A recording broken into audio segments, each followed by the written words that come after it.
네, 여러분 안녕하세요. 노거당TV입니다. 오늘 제가 올릴 영상은 대우건설 PT 면접에 대한 내용입니다. 이제 이 부분에 관련해서 요청하신 분들도 많이 계시고, 또 이제 댓글로도 대우건설에 대한 영상을 부탁을 하셔서 제가 급하게 조금 준비를 했습니다. 대우건설의 PT 면접은 저희가 BC 면접이라고 부르죠. 비즈니스 케이스형 면접입니다.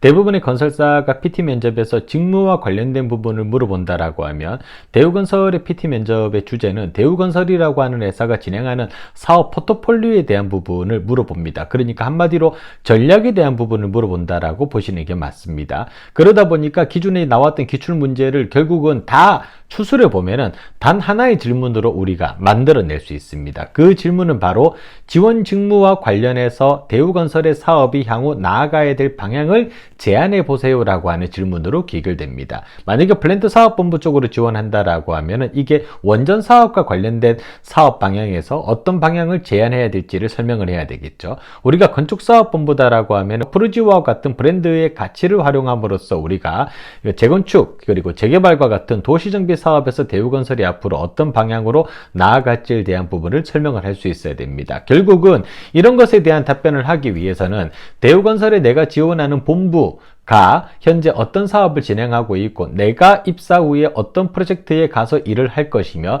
그 프로젝트에서 대우건설이 어떤 능력을 바탕으로 돈을 벌고 있는지에 대한 걸 먼저 알아야 되고요. 그 다음에 내가 거기에 내 의견을 개선안을 제시함으로써 대우건설의 향후 비전에 기여할 수 있는 부분을 보여줄 수 있어야 됩니다. 다만 여기에서 중요한 것은 이 대우건설의 BC 면접은 기본적으로 정답형의 어떤 답을 요구하는 면접은 아닙니다.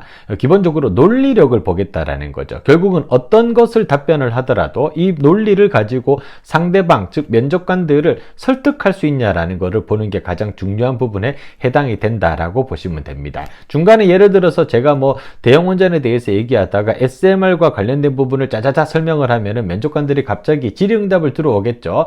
예를 들어서 그 부분에서 이런 리스크는 예상이 되는데 그럼 어떻게 할 것입니까? 이런 질문이 나왔을 때 그 질문마저도 우리가 꺾을 수 있다라고 하면 그거를 면접을 잘 보는 겁니다. 그렇기 때문에 1차원적인 접근으로 이 주제를 가지고 들어가면 망할 수밖에 없다라는 겁니다. 최소한 두세 번의 꼬리 물기 질문이 나왔을 때 그 질문에 대한 답변까지를 준비를 해 가야만 우리가 대우건설을 PT 면접을 무난하게 우리가 부러뜨리고 실무 면접으로 넘어갈 수 있다라고 보시면 될 것 같습니다. 다시 한번 말씀드리지만 대우건설의 PT 면접에 모든 기출 문제들을 다 아울었을 때 단 하나의 질문으로 귀결시킬 수 있다. 본인이 지원하는 직무와 관련하여 해당 사업이 향후 나아가야 될 방향을 대우건설의 입장에서 제안해 보세요. 이 질문에 대해서 여러분들도 각각 본인만의 답변을 준비를 해서 면접 준비를 돌입해 주시기를 부탁드리겠습니다.